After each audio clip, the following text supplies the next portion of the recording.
how to find the perfect house for sale in Carrollton, Texas. That is on our vision board for today. That's our mission for these next several minutes that we're going to spend together. So this series came together from so many different questions that I constantly get on, where do I get started when I'm looking to buy? What are some things that I should consider when I'm looking to buy? So that's kind of where it began, and really it's really transformed the way that we do content here internally. So what we're doing is we're going to look city by city.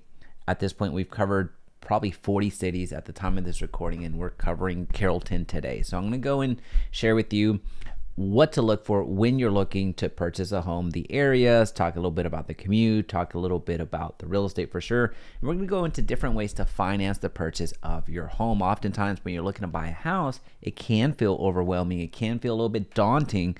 So that is our goal today, to not make that as challenging, right? So we're going to make it more approachable, more doable, so we have that confidence when we are ready to purchase.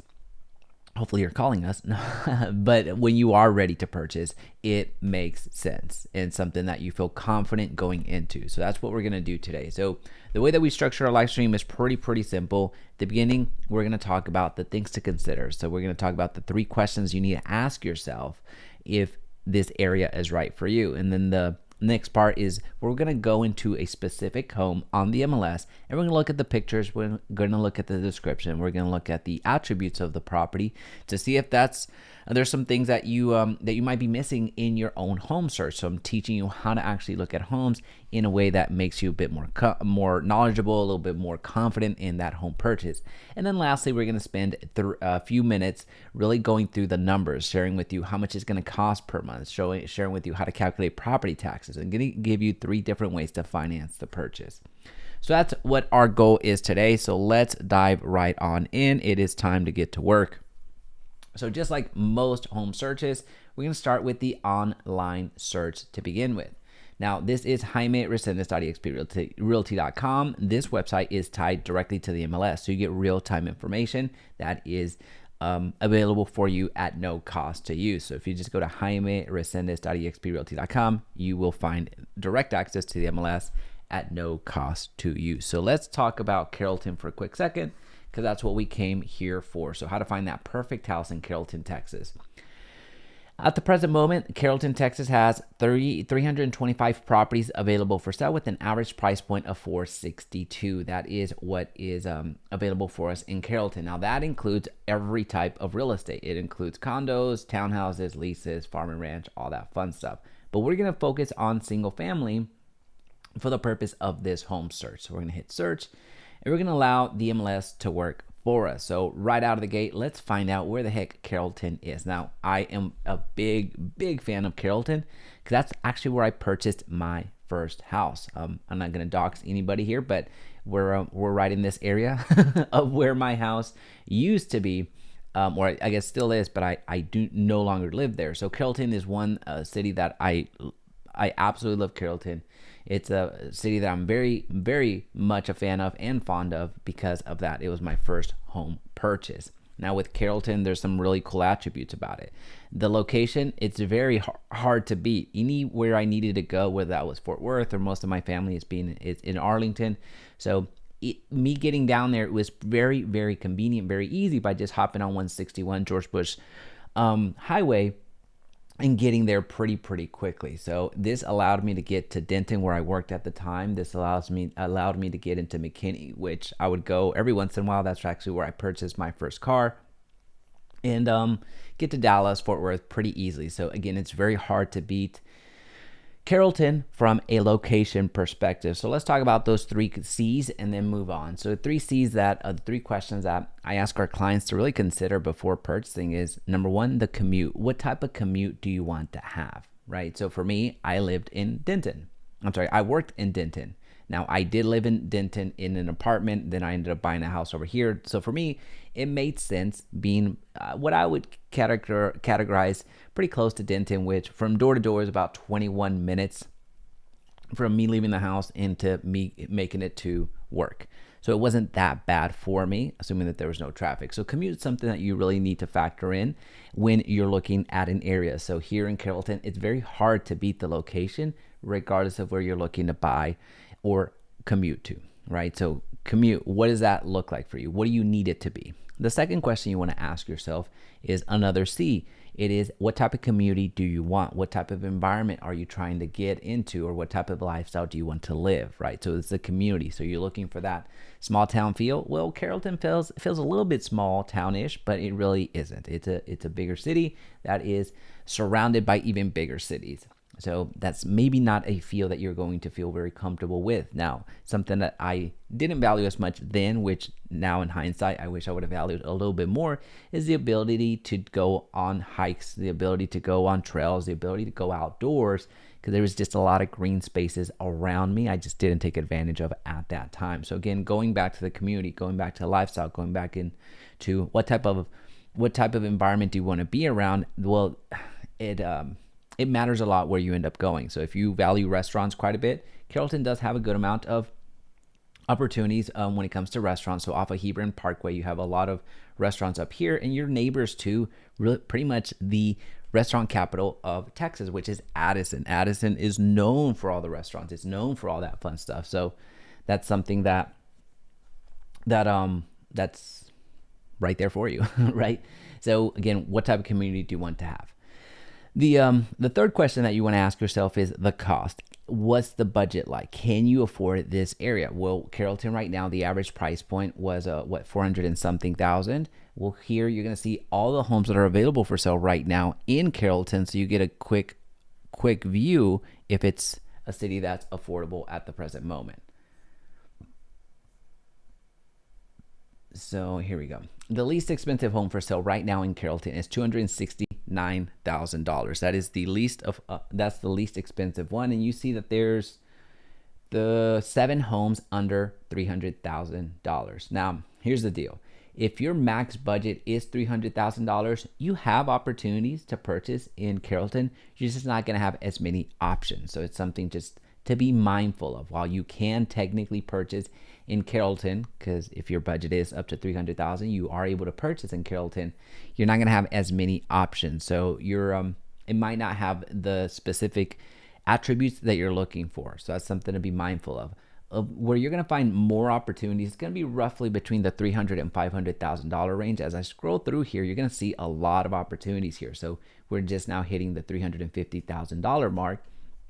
And most of the second page is going to be within the $300,000 mark as well, if not all of it. So you're here seeing up to $380,000. You still have a ton of options to choose from here in Carrollton. So again, 300s, you're going to see a lot. So if your budget at the present moment is up to $400,000, you can absolutely shop around to your heart's content in Carrollton, where you're going to see a ton of options if you're looking to purchase in this area. Now, for a quick moment, we're gonna accelerate the things, and we're gonna dream for a quick, brief moment. We're gonna go over to the luxury part of Carrollton. And you see here the most expensive homes for sale in Carrollton happen to be $1.7 million is the most expensive home for sale right now in Carrollton. And you have 3 homes available that are over $1 million. So that gives you an idea of the type of real estate that's available. So in my opinion, and really one of the big reasons that I ended up buying in Carrollton was that it's very, very, very affordable from the amount of real estate that you're able to purchase. In fact, I just saw my this is not the home that I owned, but this is on the same street that I was in. So again, I'm not going to dox anybody, but we're a couple of numbers away from where my address used to be, and it was on Van Winkle Drive. So just maybe to go down memory lane, we might end up selecting this one for our breakdown. But again, just giving you kind of an idea of real estate that's available for us. So you have a good amount of luxury space or a good amount of house for the price. Again, in my opinion, this was a big reason that I ended up purchasing here. All right, so let's check this out. Let's go into a property that is around the medium price point to give us a really good feel for what to look for when we're searching for a property. So I do like this layout over here. I am a sucker for trees. I do value that quite a bit, and I'm even more of a sucker for landscaping. So this is going to be the home that we're going to do a breakdown on. to give us an understanding of what to look for when you're on the online portals, to give you an idea of what's important, what's not important, and things to consider as you're looking through these homes.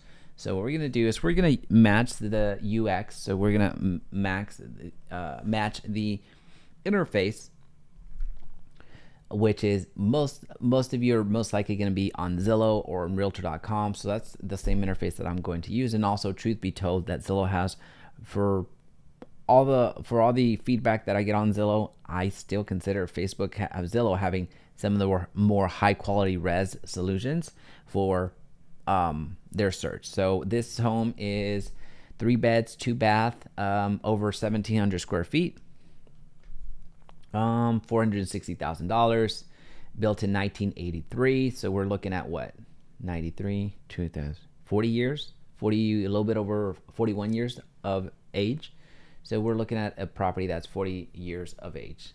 All right. So before I get into what some people would deem as critiquing, I want to share a little bit of why I'm being so specific in certain instances. So number one, there's going to be some things here that I share that may seem a little bit small, a little bit trivial, a little bit, oh, why is he being so nitpicky? Well, the reason that I do that is because, not because I'm trying to be critical, not because I'm trying to be a jerk, not because I'm trying to be an armchair quarterback, but I'm sharing this perspective because the small things really, really say a lot about the big things. So as an example, from a landscaping perspective, it may seem like a small detail. However, this leaves clues. If the landscaping is not really taken care of, or something as what we would consider minor in that regard, if that's not taken care of, well, that probably gives us a good sense of what the bigger items like the HVAC units, water heaters, roof, foundation, how well they're taken care of or not taken care of. So again, the small things really do say a lot about the big things. So that's why I point them out. The second reason that I point out a few things that might seem a little bit small or trivial is because you as a home buyer don't spend more than 30 to 45 minutes in property, especially in a really contested real estate market, before you make an offer, before you make your decision to purchase a property, right? So that's something that a lot of us first-time home buyers don't really recognize and realize. That we think that we have hours and days and like all this time to think through it. Well, again, in a hot real estate market, we don't. So whenever you go to a property, you're making a decision, in this case, $460,000 decision in the 30 minutes that you had in this home. So that's where a high quality, or that's where a experienced real estate professional can really help you and really look out for your best interest, as they're the ones that are helping you look at the foundation, look at the HVAC unit, look at the condition, ask for you to consider certain things like if it's backs up to a major road. Like there's a lot of different considerations that, again, an experienced real estate agent shall present to you. So you're not just making a decision blind for those 30 minutes and you're on your own. That's where a trusted real estate professional can really assist you and help you mitigate any mistakes along the way. So let's continue. I know I spoke quite a bit there. So let's get going. From a landscaping perspective, I like it. It's very well maintained. You have minimal landscaping required here. So basically you're looking at 8 shrubs or so. You don't have a lot of seasonal flowers or anything to maintain. So you replacing the mulch every year, basically all we're talking about, and trimming the shrubs every once in a while, and you're good to go. So you're normal, and you have your normal lawn care.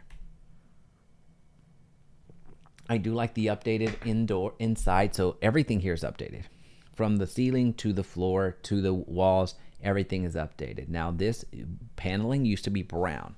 Now the fact that they've painted it to a more modern color really makes it stand out. So if this was dated and was in the original shape, this would be brown and it would look pretty dated. They have brought it back to life here. So again, this is a 41-year-old property. So the fact that they've updated this gives me some high hopes that they've updated or replaced certain things, like the major things like water heaters have for sure updated the appliances. So we'll see that in the kitchen, that have updated the HVAC units. So at this point, 40 years of age, you're looking at your second to third HVAC unit replacement. So you're in a good spot. And as far as your kitchen is concerned, they updated it with granite countertops. Looks like updated light fixtures, and Well, I was expecting, here we go. All of your appliances have been updated. So stainless steel. You have your vent right here. That's probably venting, hopefully not into the attic. Hopefully it took it all the way through to the end. You have your updated sinks. Now this does look, I don't see moisture. So these are original or a little bit older window units. It's hard to tell. I usually can tell based off of this little trim here, but it's I'm gonna say these are, I don't know if they're replaced. I would see some condensation at this point. I would see some broken seals, some moisture inside if they were original, but I don't see that. So maybe they are original, maybe they're not. The backsplash, beautiful backsplash. This entire kitchen here is incredible. They did a really good job in this update. Now you're gonna notice that you have your breakfast nook and you have your kitchen. There's not really a space that I've seen yet for dining, unless this is it, like your formal dining. So we might find an extra room somewhere. So you have your living room out here. You have plenty of windows. So this is, just as a heads up, this right here, the back of the house is facing towards the east, and the front of the house is facing towards the west from what I saw, based off of where the sun was setting. You have updated bathrooms as well. This is your primary bathroom, so your master bathroom, which I haven't really seen this type of enclosure here. That's pretty cool. You have the barn door lifestyle or concept. You see that applied towards closets all the time, but you don't see that applied towards showers. So that's a unique look. Now you have, again, another updated bathroom here. So you're looking at a huge investment here that's already been made. There we go. Speaking of barn doors, barn door concept, which were all the rage about 2, 3, 4 years ago. Now, not as much, although they still happen to be a thing. I personally do enjoy the heck out of them, but they're not as popular as they were back in the heyday. You have your washroom here.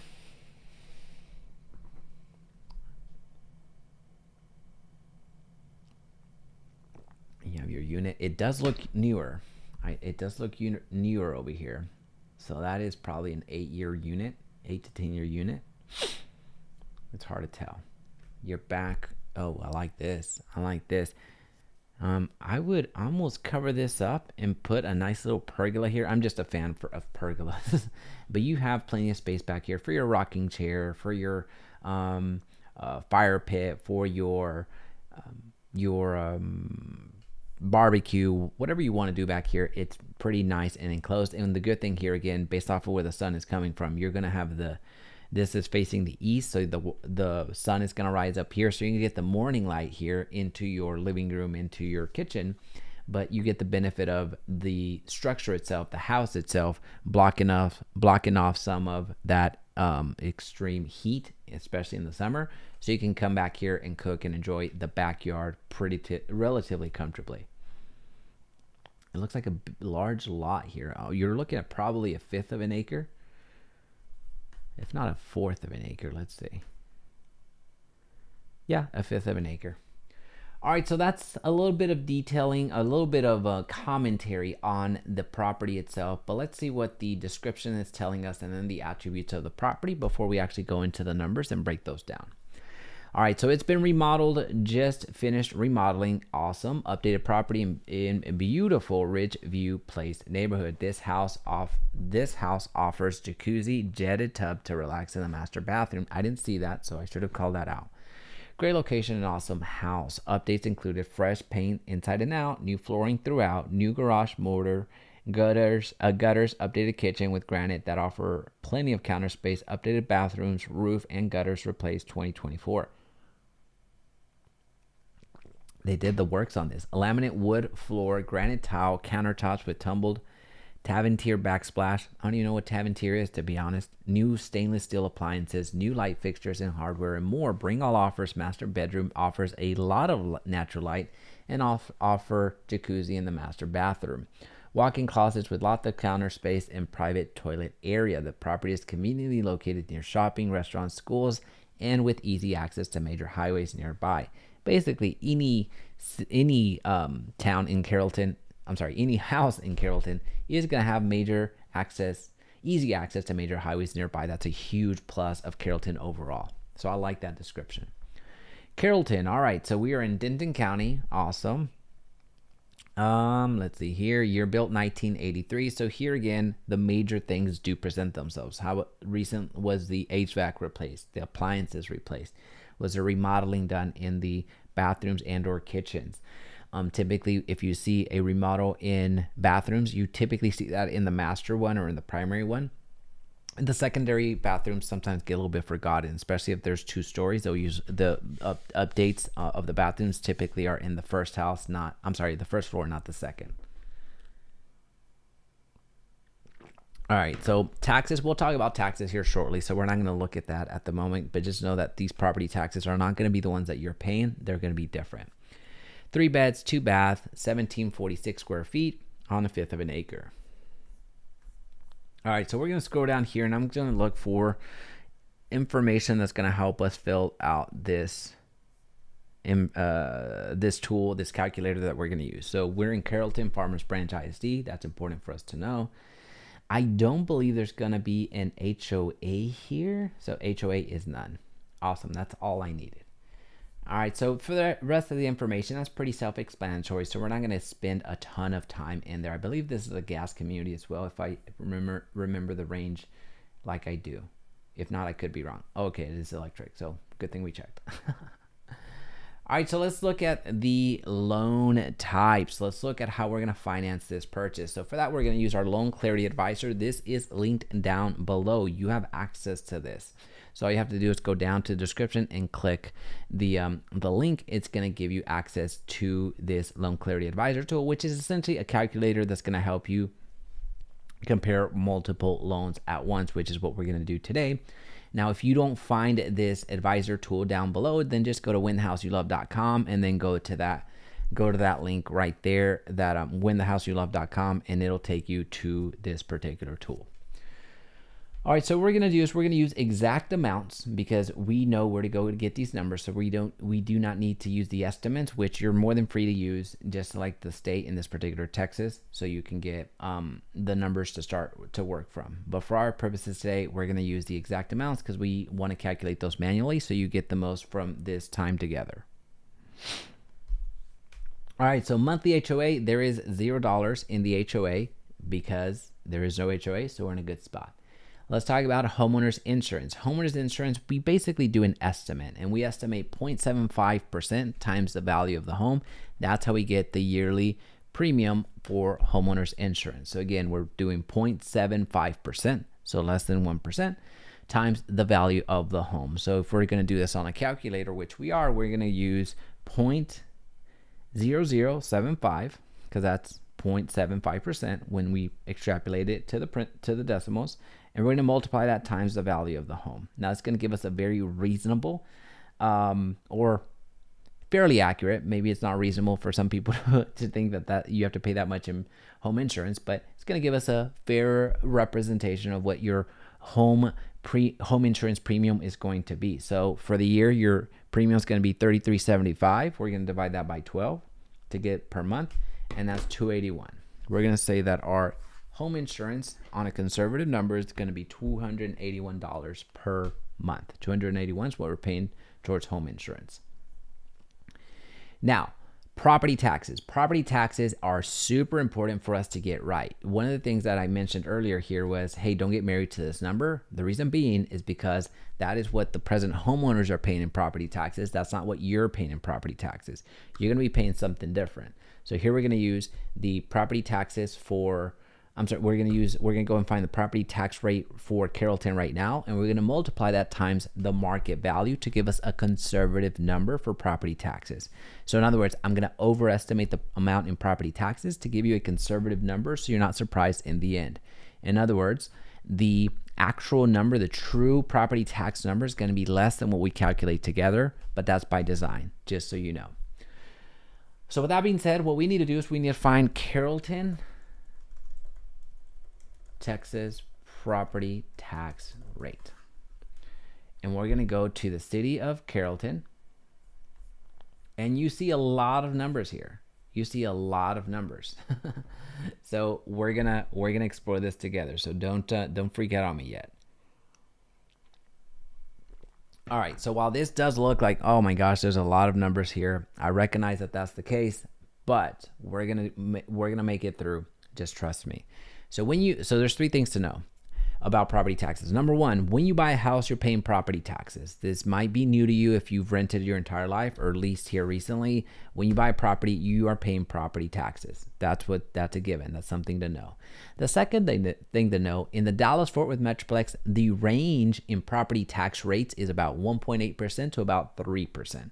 That is a ballpark of where you're going to be paying property taxes. This means every single year, if you have a tax rate of 2%, you're going to be paying 2% of the assessed value in the form of property taxes. So again, just understanding the range of kind of where you're going to be is very important altogether. And yes, for comparison, for those of you that are moving in from out of state, yes, this is extremely high. For those of you that are out of state, yeah, it is a little bit on the higher end. Texas has the sixth highest property tax rate in the country, with New Jersey being number one. Now, the third thing to understand about property taxes here in the Dallas-Fort Worth Metroplex is that there's up to 5 numbers we need to find in order for us to get a fair property tax estimate. So property tax rate. So there's up to 5 numbers we need to find we're going to add together to get our property tax rate. You see way more than 5 here, but I'll break these down, which ones we're actually going to use. So you're going to have the city tax rate, the county tax rate, and the ISD tax rate. Those 3 numbers we're going to need to find regardless of the city that we're buying in. We're going to need to find those 3 numbers come heck or high water. They exist in every single city without exception. The other 2 that I'm alluding to will show up oftentimes. They're not going to be there always, and sometimes it's going to be 1, sometimes it's going to be 2. But the other 2 that might show up are going to be the higher education tax. So think of like community college. And then the 5th one is going to be hospital network. So think of, if you're in Dallas, think of Parkland High School, Parkland Hospital. So those are city, county, ISD. So those 3 tax rates, and then up to these other 2, which is going to be your higher education and your hospital network. So for our purposes today, we're going to need the city, we're going to need the county, because we're in Denton County. We're not going to use this one, so we're going to use Denton County. And we're going to go and find the ISD, which was, according to this particular listing, we're using this information, Denton, and then we're using the ISD of, right over here, Carrollton Farmers Branch. So we're going to be using this tax rate. And then we're going to be adding the college, Dallas College, and this hospital network.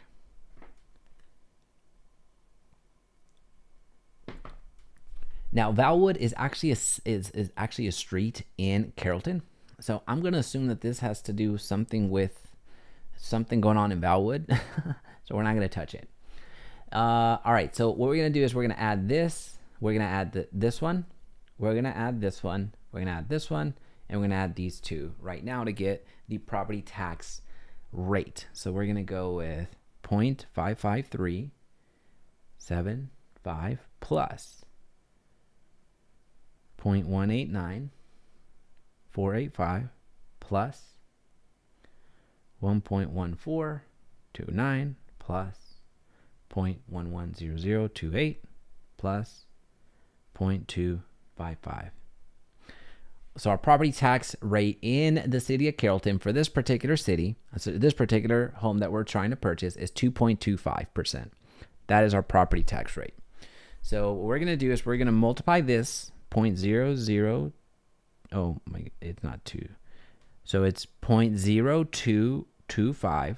That's the tax rate that we're going to use, 0.0225 times the value of the homes. Now keep in mind, you're using the market value, which is going to be higher than the assessed value. The assessed value is lower just by its nature because the county uses a subset of the market value, but also the county gives you exemptions. So you can use a homestead exemption to drive this assessed value down. You can protest your property taxes to drive this down. You use other exemptions, like if you're on disability or if you have, if you're over 65 years old, like there's ways to reduce the tax liability for property taxes in your specific case. but we're going to get a conservative estimate right here. And we're going to say that we're going to budget. Again, we're budgeting this in. It's not going to be this. It's going to be lower than this, but we're going to budget $10,000 for property taxes. And we're going to divide those by 12. We're going to say that our budget is about $843 a month in property taxes. Now, the good thing is that this is a estimate and it's a high estimate. That's the good thing. So you're actually going to be paying less than this. But notice that that $10,000 that I just quoted you is a far cry from this amount. This amount you're not going to touch. You're just not going to touch for several different reasons. The owner of this, I'm going to get that this home was probably purchased by an investor here recently and flipped it. So this unexempted tax is more because of the present homeowner probably lived in there forever or for a while. I'm making a few assumptions here based off of experience. So they lived in there for a while. So they were consistently protesting property taxes. They probably had a homestead exemption, which capped how high your assessed value could go up every single year. So they did a really good job in property tax management for this particular home. You're not going to see this again because it's not going to happen. For you, like most likely based off of, again, I'm assuming a few things here. I'm not assuming a ton of exemptions on your end. Depending on who ends up buying, you're looking at about $9,000, $8,000 in property taxes per year. But I'm budgeting 10. All right, so what we're gonna do is we're gonna go conventional 5, FHA 5, and then we're gonna go conventional 5 again. I'm sorry, conventional 20%. Now let's talk about loans for a quick second. When you buy a house, there's going to be certain, you're going to have access to certain loans, which essentially are mortgages. So with these types of loans, you have conventional, you have FHA, you have USDA, you have VA, you have various types of loans. But the two primary types of loans that you're going to have access to are conventional loans and FHA loans. So those are two primary ones that you're going to see. Now, when you use one of these loans, you have a minimum down payment to meet. So with a conventional loan, your minimum down payment is going to be 3%. With a FHA loan, it's going to be a little bit higher at 3.5%. So these are the minimum down payments. So just to set the floor. Now, if you put anything less than 20% down, so in between that 3 to 20 or that 3.5 to 20, if you put anything in between there, then you are paying what's called mortgage insurance, which is an insurance that the lender puts on you in the event that you default. So not only do they take their property back, but they're also making money on that insurance that they put on you. So they're mitigating their loss. So again, if we put less than 20% down on these two loans, which we will here in option 1 and option 2 to give you a visual, then we're paying mortgage insurance. One last distinction before we move on.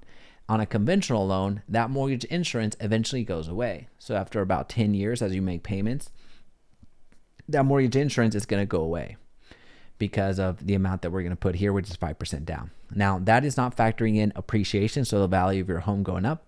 That's just on paper. That's how long you can expect to have that mortgage insurance. With an FHA loan, that never goes away. All right, so let's do this. Conventional 5%, FHA 5%, conventional 20%. These are the loans that we have going on. All right, so conventional 5%, 30 years, FHA 30 years, and conventional 30 years. We're going to use 30 years for all of these. Now, let's talk about the interest rate. The interest rate is going to change 24/7 basically. So what we need to do, depending on when you're watching this video, is you're going to go back to Google and you're just going to type something to the effect of what is the interest rate for buying a house right now. And you're going to go to bank rate to get a more accurate representation of what's happening in the market right now. So September 3rd, which is the time of this recording, our interest rate right now is about 6.5%. So we're going to go with 6.5, 6.5, and we're going to go with 6.5.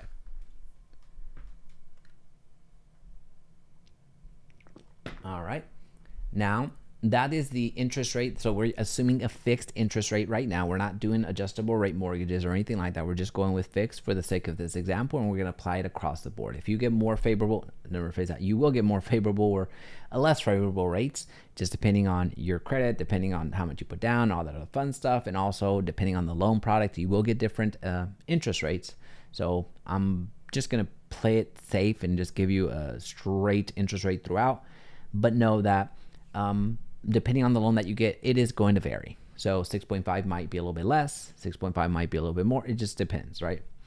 Now, let's talk about points for a quick second. So points are essentially you buying down the interest rate, which is another way of saying you prepaying interest. So points are a way for you to lower this interest rate. So let's just say you submit your docs into your lender.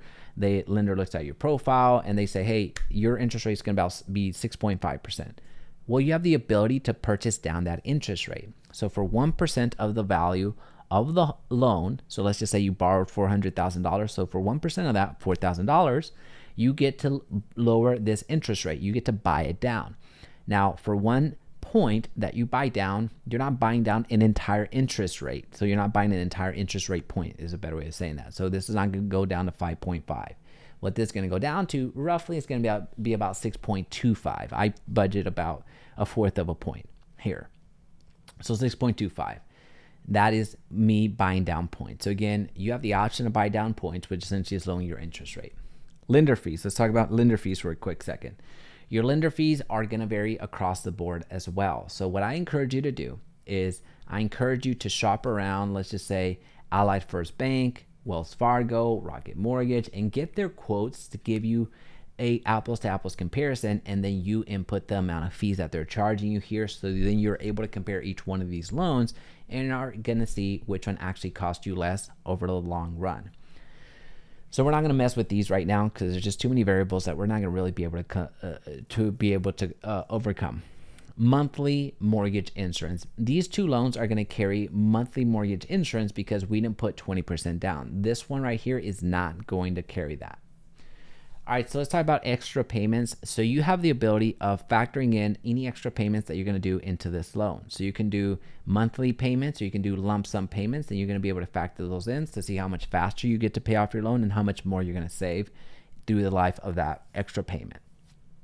But really where a lot of the value is going to lie here in this tool is for you to visually see, and this for it to calculate it for you, how much it's going to cost you on the loan side. So how much this loan is going to cost you. So if you do a 20% down, it's going to cost you $218,000.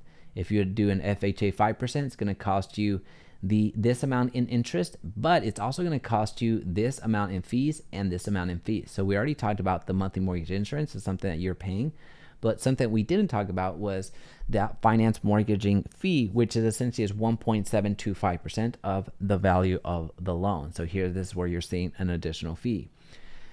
On top of the monthly mortgage payment. So that's because you got an FHA loan. Now on a conventional loan, you're still paying monthly mortgage insurance in this amount, and this is your interest. Now something to note here is this is after 10 years, right? So if you would have gotten a 20% down payment here, a conventional, you would have saved $72,000 in comparison to the FHA. Now if you compare that after 30 years, you would have saved $145,000 with this conventional 20% down. But one big distinction here is notice the difference between 5% and 20%. I realize that this gap is huge. Some of us may not have $90,000 to put down on the purchase of this home. The good thing is you don't need that. You need 3.5% if you have FHA or 3% if you have conventional. So that's a really good sign for us. Monthly payments, what does that look like? Well, let's look at year one. Year one, conventional 5% is going to be 40/40. FHA is going to be 40/51. Conventional 20% down is going to be $33.99. So you see the breakdown in monthly payments. So you see how much goes to principal, which at the beginning of the loan is almost nothing. I'm exaggerating here, but see how little goes to principal and how much goes into the interest.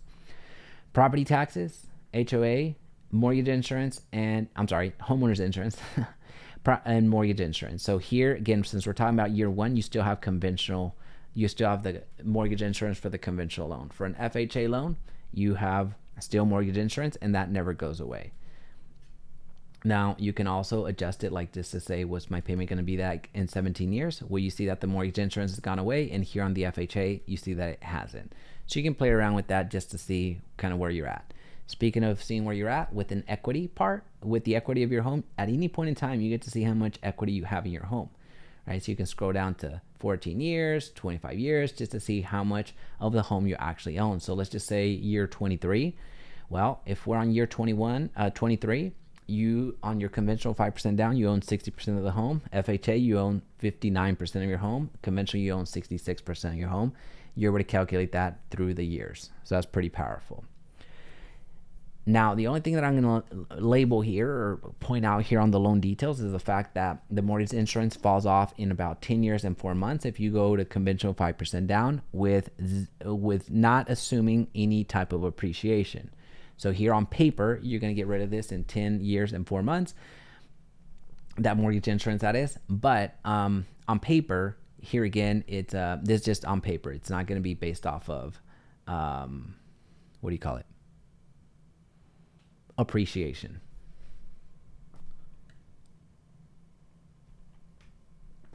All right, so let's talk about this real quick. Let's talk about our exit strategy. Oftentimes when we buy a house, we look at just what it's going to cost us to get into the house. Very rarely do we look at our exit strategy, what we're going to do and what our intentions are to get out of that house. So let's assume that on average, let's not assume this is actually the case. On average, homeowners stay in their home for about 8 to 10 years. So here, what we're going to assume is that we're going to sell this house that we're just buying here in Carrollton right now for $460,000. That we're going to sell it in 10 years. And what we're going to also assume is that appreciation is going to be 3% every year, that our cost to sell this house is going to be, let's say, 6.5%. Factor in realtor commissions, title work, maybe fixing up a few things here and there. That's going to be our cost to sell. Now, the taxes are going to increase 3% per year, and our home insurance is also going to increase 3% per year. Based off of that, what we'll see here in the actual benefit versus the cost of buying, we're going to see that the home appreciated $154,000 over these 10 years.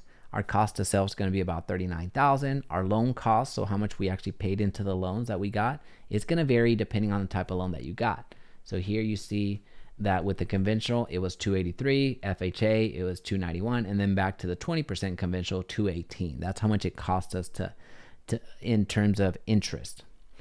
Property tax, we're going to say it's $115,000. Doesn't matter what type of loan you got, it's going to be the same. And then homeowners insurance is going to be this. So your living cost for 3 years was essentially, for 10 years, was $322, $330, or $257, depending on the loan that you got.